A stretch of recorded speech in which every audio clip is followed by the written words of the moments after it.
Let's move to the mobility area of campuses where there is plenty of opportunity to drive towards net zero. As most modern means of transportation rely on fossil fuels, addressing modes of travel to and from the campus will be critical in reaching net zero emissions. Emissions related to mobility and transport can be Scope 1 for the university-owned vehicles or Scope 3 for all other forms of transport. Implementing sustainable transport behavior in students may have the benefit of following them through life. So you train them in the mind and set them out, and they may stick to the habit. This could lead to emissions reductions long after they graduate.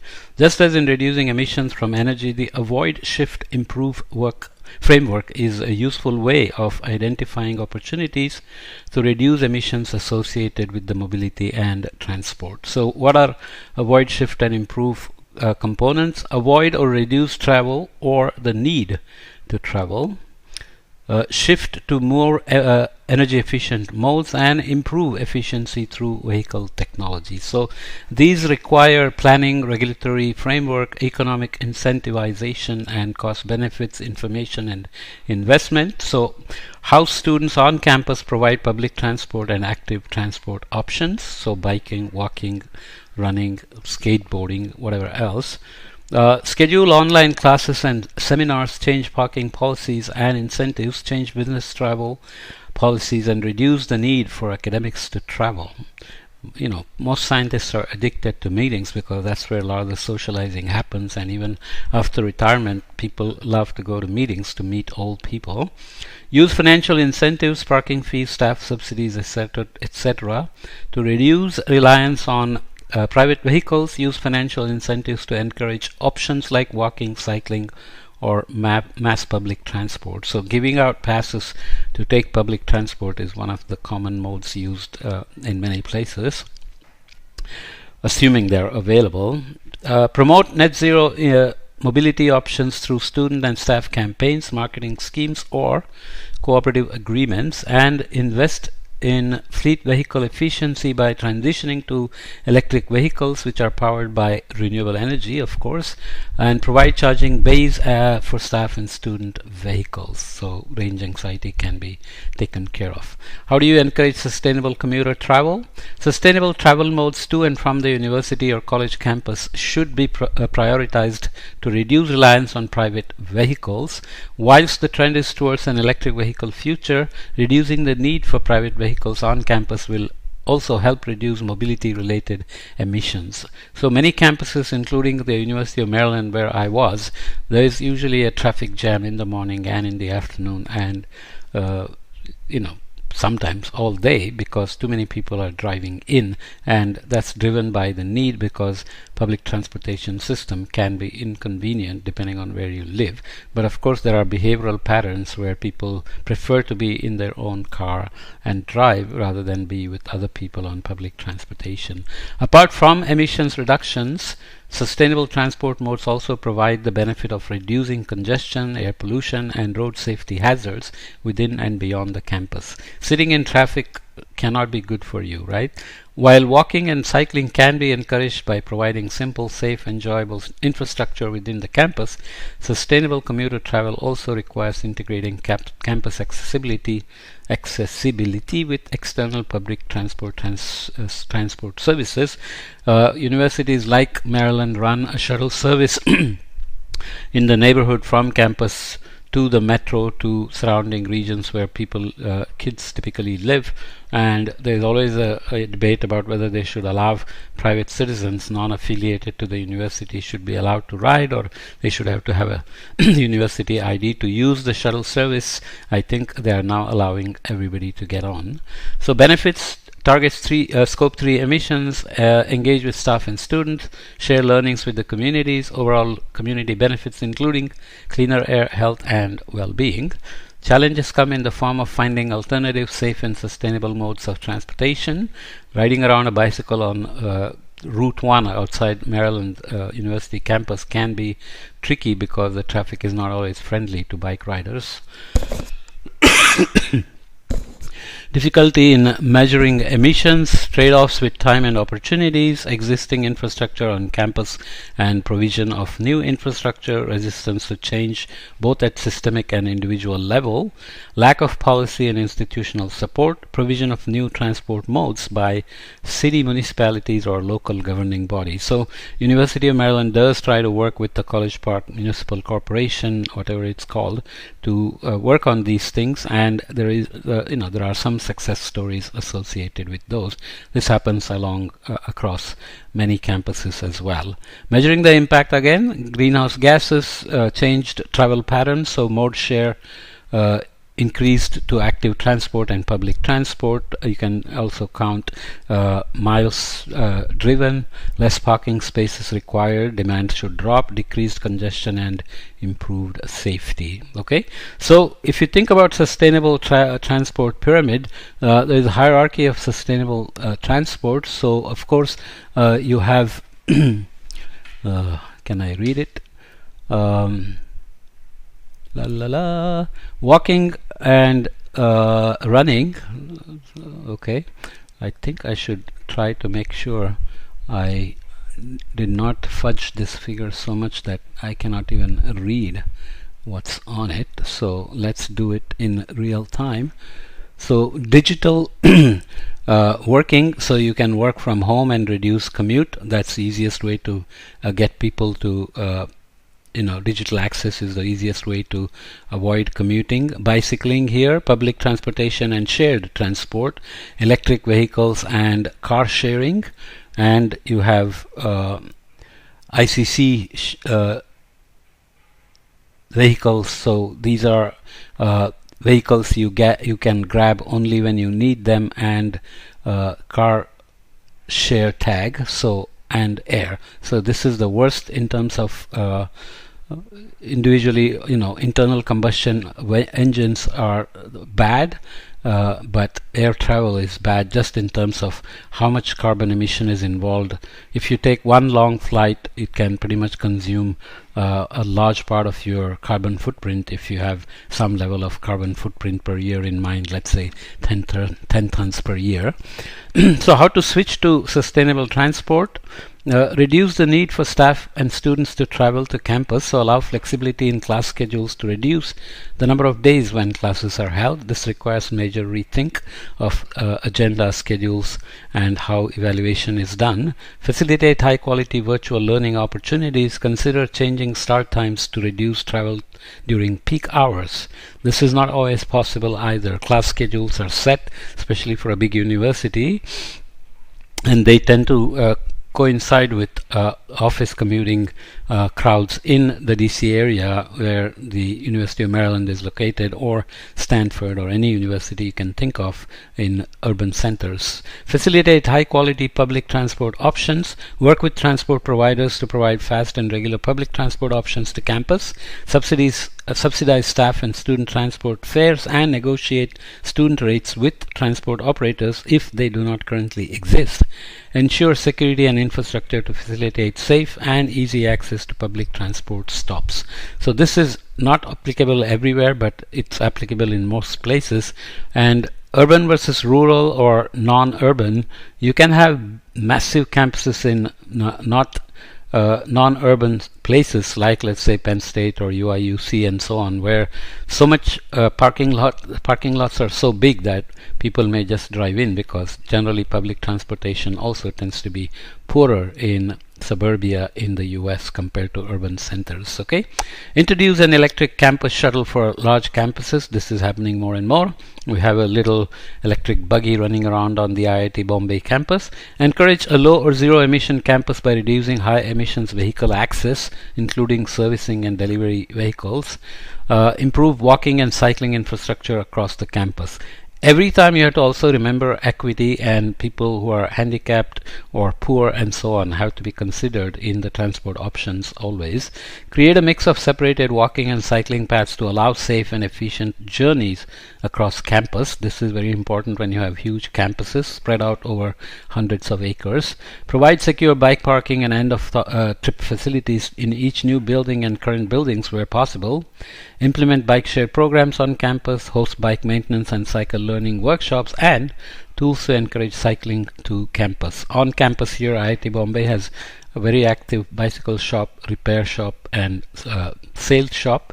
Encourage car sharing and pooling by facilitating these connections or by giving financial incentives like reduced parking fees. So many campuses have ride-sharing websites or apps where you can go and enter your name and you can find people to share rides with. Okay.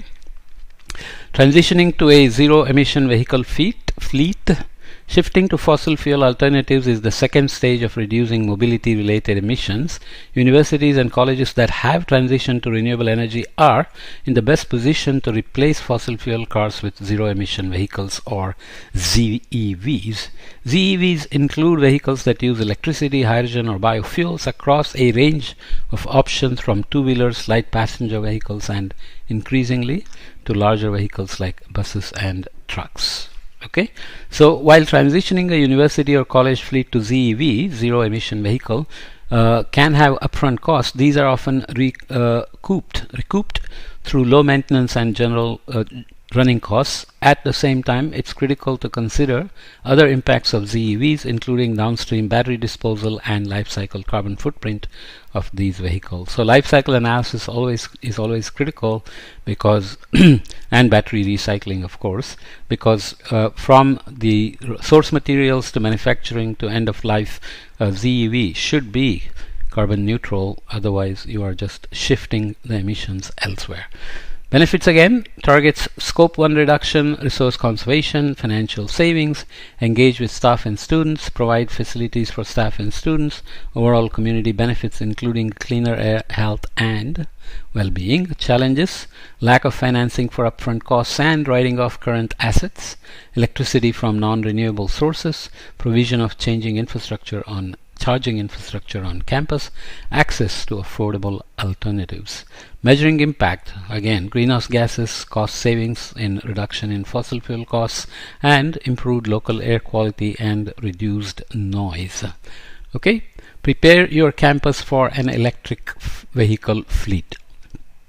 So here you have, is it zero emission? How does it work? So you have battery electric, BEB, hydrogen fuel cell vehicles, renewable energy gas, biodiesel, and hybrid. So you have electric motors powered by onboard batteries. Is only considered zero emission if batteries are charged from renewable energy sources. You cannot have EVs running on batteries, but batteries being charged from fossil fuel energy, of course. Electric motors powered by batteries that are charged using onboard hydrogen fuel cells. This is still a long way to go, but some are coming into the market. This is only considered zero emission if hydrogen is produced from renewable energy sources. So you have green hydrogen, unless you find white hydrogen, naturally produced hydrogen from the earth, which again, in terms of life cycle, has to be really zero carbon. Renewable natural gas powered by low carbon renewable fuel that is made from organic waste found in landfills, farms, and other industries. Low emission fuels are kind of an oxymoron, because if you want to go to net zero, then low emission just doesn't cut it unless you are really capturing that emission and putting it away on geologic timescales. Produces some tailpipe emissions, so lower rate than diesel or petrol vehicles. Is that good enough? Not really. Biodiesel, combustion engine powered by sustainably sourced biofuels, so biodiesel or biogas, but there are lots of issues about how you produce that bio feedstock for biodiesel or biogas, and whether that competes with food prices for the poor. And it still produces greenhouse gas emissions from the tailpipe, so biodiesel is just a way of reducing emissions overall, but it's not zero carbon. Hybrid, so electric motors typically powered by batteries, operate at low speeds, so under 20 km per hour, with internal combustion engines used for higher speeds. So it's a hybrid. Produces greenhouse gases from the tailpipe when internal combustion engine is in use. The Prius was one of the most successful hybrids, first introduced by Toyota. Toyota then bet big on hydrogen fuel cells. didn't do so well, and then it started battling subsidies to EVs and so on. So it was going crazy because it bet on the wrong thing or didn't make progress on hydrogen fuel cells on its own and so on. So profit motives always create complications. Reading off a few points here: evaluate the need for a dedicated vehicle fleet, including assessing its current and future driving requirements in terms of preparing the campus for electrical vehicle fleet. Explore existing regulations and policies, including any incentives available for electric vehicles in your region. Determine which vehicles are suitable for specific needs, such as driving distances, size of vehicle, etc. Identify and negotiate with vehicle providers and understand charging and maintenance needs. This is very difficult in low and middle income countries like India, for example. Ensure the chosen vehicle fits into the constraints such as cost, time for delivery, local servicing, power requirements, etc. So vehicles can be procured over time to reduce initial investment needs. Next, ensure charging infrastructure is adequate within the campus. Consider if renewable energy can be installed on campus to power charging infrastructure. Decide on the charging process and understanding of infrastructure and policy requirements. Understand the connection implications with the grid and work with the power supplier to mitigate constraints and provide necessary upgrades. Decide on if and how you will meter energy usage and recoup costs if the chargers are available to all. Establish an electric vehicle transition plan which details the logistics of the vehicle and the charger. So you need end-of-life care for batteries, vehicles, etc. Update policies, maintenance and training plans to ensure they are suitable for the new vehicles, and promote sustainable transport and EV ownership to university staff through staff finance packaging.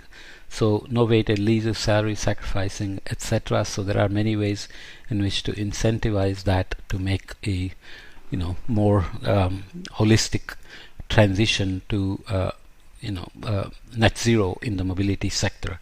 Implement sustainable business travel. A lot of business travel is involved at all universities. Is it all necessary and unavoidable? Of course not, but so it goes.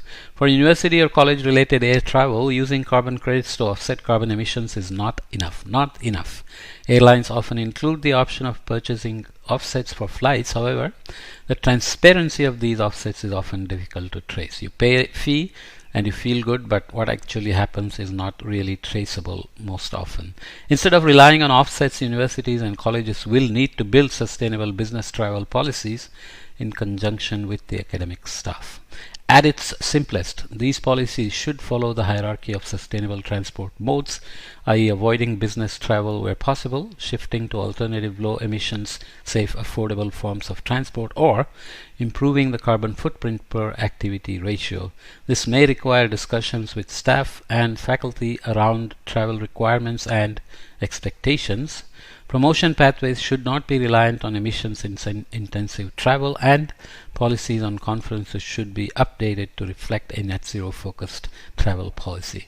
You write a grant, you get travel money, you go to meetings, nobody is there to challenge you on whether it was necessary to go there, or you could have avoided it, or could have given the talk online, and so on and so forth. And you can always say meeting friends and people at the meetings is very important for collaborations and so on. But where is the line between excess travel and optimal travel, and who decides where is the line? It's always tricky.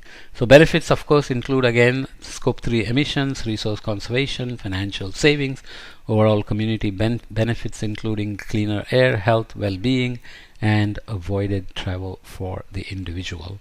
Travel can be stressful or it can make you sick as well.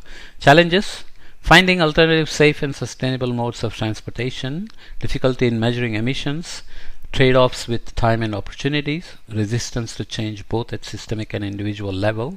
Many people love their travel and attending meetings, so they will be very resistant. Academic performance is often heavily reliant on attendance at conferences and academic events.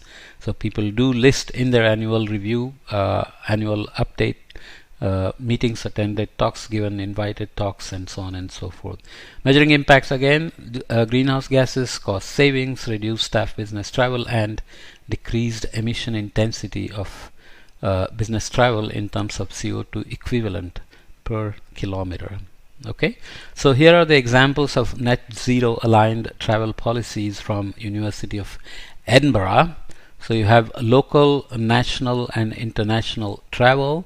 It's not going to help if I make it larger because the quality of the figure itself. So conference call, and you can have online meetings and video conferences, cycle and walk, public transportation, taxi shares, and taxi by yourself as well. For national travels, conference calls, phone, email, video conference, public transport, car share, in a car alone versus air travel, so limited by exceptions, so you have to get special permission to do that. For international, again, you have conference calls, phones, emails, video conferences, and public transport such as trains when possible, especially across Europe, for example, and air travel. What to consider in sustainability focused travel policy? Provide resources and tools to encourage virtual collaboration and reduce the need to travel. So avoid, shift, and improve. Quantify carbon emissions associated with each travel option for easier comparison with low carbon travel. Discourage short trips, 1 or 2 day trips, and trips with more than the necessary number of attendees. Encourage lower carbon emissions choices for travel deemed essential. Once it's justified as essential, use trains where available instead of flying. If flying is necessary, elect to fly on newer aircraft and direct flights if possible. That's not always up to you. Prefer economy class travel or business class. Elsewhere in a course called How Bad Are Bananas, I have numbers on business versus economy. Use public transport instead of rental vehicles or taxis once at the destination. If you need to hire a vehicle, opt for an electric vehicle where possible, and offsets to be purchased as the final option once all other measures have been considered. Okay, so we'll come back. We're getting closer to the end in terms of areas where leverages exist. So facilities is another big thing where energy, materials, and waste have to be tracked and driven towards net zero. Okay, so let's leave this here. It's already about 22.5 minutes, longer than I would like, but wanted to include everything in one podcast as far as mobility is concerned. Okay.